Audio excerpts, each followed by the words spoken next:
Greeting friends and welcome once again to my YouTube channel. Today we will talk about a very interesting area of business and organizations, and that is embracing the coaching culture. Why and how can organizations do well to embed coaching into the cultural fabric of the organization?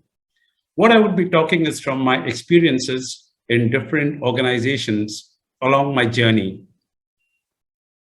So, once upon a time in the not too distant past, people were endowed with their skills, be it technical, professional, or functional. And it was these skills that helped people to be proficient in their area of responsibility, which earned them the ladder of well deserved promotions. And as we climbed higher up the order, we instilled the same set of directions in the teams that we were managing, hoping that they would also imbibe the same process that we have gone through, acquire the same type of skills, and they too would be proficient in their areas of responsibility. So remember one thing, the skills that got you here could only keep you there. And that is the pitfall if we don't move the needle today. Our world is undergoing a tremendous change. And in the practice that I just spoke about of controlling and directing people, the management style is pretty uniform. It's unidimensional, one way, the command and control style, which is predominant, wherein you direct your employees and try to get the best out of them and make them proficient in their respective areas of responsibility. But today, the situation is very different to what it was 10 years ago. Changes are rapid, constant, and disruptive. We have seen changes in every sphere of our experience. Well, the mindset of the teams that we manage today are very different from the teams that we were managing 10 years back.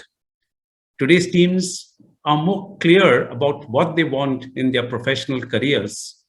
They are looking for a sense of purpose behind what they do, which is going to drive them and motivate them. Salary alone does not give them that intrinsic motivation that were giving people years back. Add to that, practice in marketing have undergone a sea change. Today, there's scope to embrace the culture of innovation and weave in the fabric of innovation in your marketing practices. Technology has just gone over the roof. There has been a huge disruptive change in the technological landscape. And if we are not adept to the innovations in the technology landscape, we would be left behind for the other organizations that would far overtake us. So in these changing times, will the command and control style really help? Well, it's not. The playbook that we adopted 10 years back is not going to work in today's time. It's not going to work in 3 years' time, in 5 years, or in the next year's time. It calls for a very different approach. And therefore, we've got to be cognizant of the fact that sometimes the things we can't change would end up changing us. So while you are loyal to your future, remember that the past needs to be derooted from your loyalties. We cannot afford to stay wedded to our past. Things are changing and we've got to adapt to the change, looking at only the future outlook. So in all these, the role of a manager is changing to that of a coach. With the changes in the type of teams that we manage, in the talent profile that we have, changes in marketing practices, changes in the technological landscape, it is important that managers adapt their style of leading teams. So it is more in terms of being facilitative rather than being directive, by triggering thoughts in the minds of your people and make people own and be accountable for their areas of responsibility to come out using their fertile imagination to identify solutions to the problems that are confronting the business today. And I'm reminded of a beautiful quote by one of the pioneers in the field of coaching, Sir John Whitmore, who says that coaching is all about unlocking a person's potential to maximize their own performance. It's helping them learn rather than teaching them. So, hence, a coaching practice would only help in building the learning agility to organizations today. And the senior leadership have to take cognizance of this fact and to build an enabling culture of coaching down the line in order to establish capability. So, what does a true learning organization entail? It entails in building a transition from answering questions, being judgmental about the people, and being prescriptive to your teams. So, making this change towards asking the right kind of questions that facilitates thought process in their minds, supporting the team, and thereby facilitating their overall development in terms of developing an individual capacity to think and solve problems. If you do this, you will help in building capability and capacity in your organization and your teams down the line. Having said that, well, there are certain pitfalls, and we all know the barriers that we can come across to instilling a coaching culture in our organization. You know, Daniel Goleman, who is so famous in the field of coaching, had published an article in HBR more than 20 years back. And in this article on leadership styles, one thing that came out very starkly is that the coaching style was least preferred among the leaders or among the managers. Now, that is a very telling observation. The reasons are not too difficult to understand. First of all, the reason that is coming across is that one needs to invest a lot of time in a very time-consuming and laborious process of teaching your teams and helping them grow. Secondly, especially in the sales hierarchy, what I've seen is that, when the performance is not up to mark and you tell people to improve performance, the sales leaders or the managers are more comfortable in using the telling mode. And coaching is perceived to be something as rather soft. And the other problem that we face typically is that in this kind of a hierarchical control, there is a perception of the loss of the management tool, which is asserting the authority if one were to embrace coaching. Now, these are certain perception gaps that need to be altered in the minds of the leaders if we are able to instill a coaching culture into the fabric of our own organizations. So here is a suggested framework of coaching in a 2x2 matrix, considering two variables.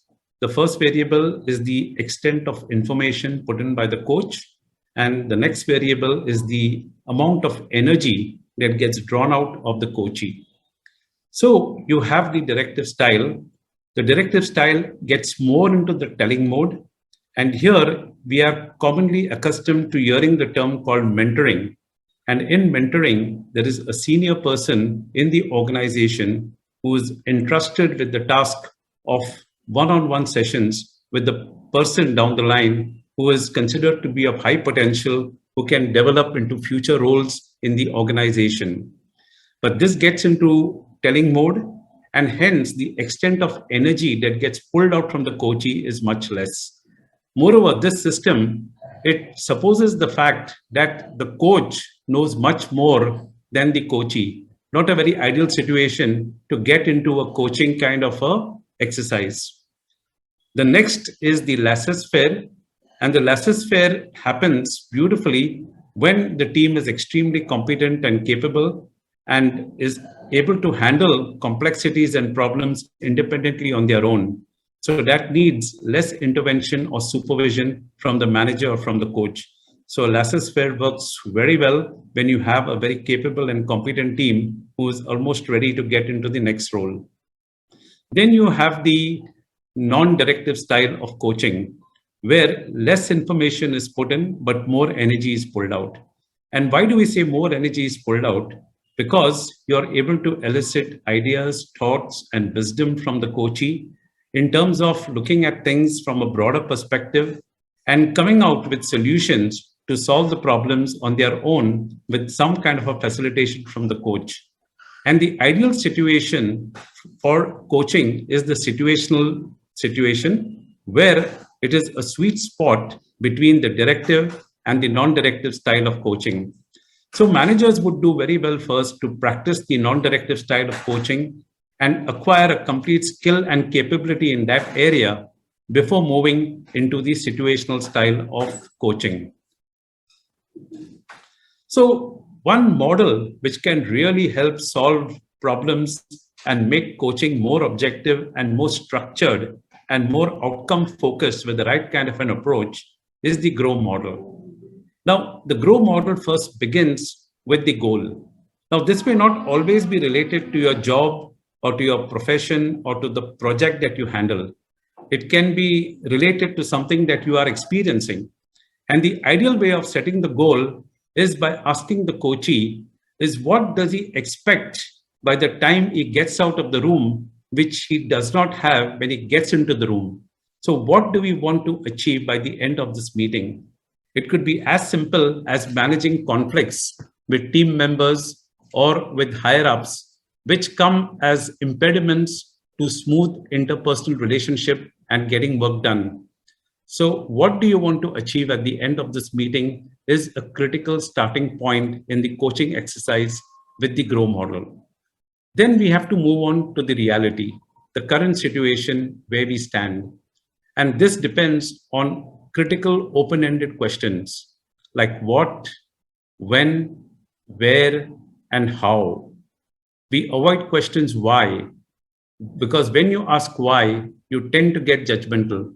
And one of the cardinal principles is to avoid getting judgmental, and therefore, preferably, we avoid the question why. Be very facilitative, ask the right kind of questions so that we are able to grasp the nuances of the situation in which we are. And the coachee exactly knows what are the limitations to the current situation, what are the problems that he or she is experiencing, and that can lead to a trigger of what they can do to address this problem as we move further along the GROW model. So we then come on from the reality to the options. So options is basically listing down the set of alternatives that you have to address these issues.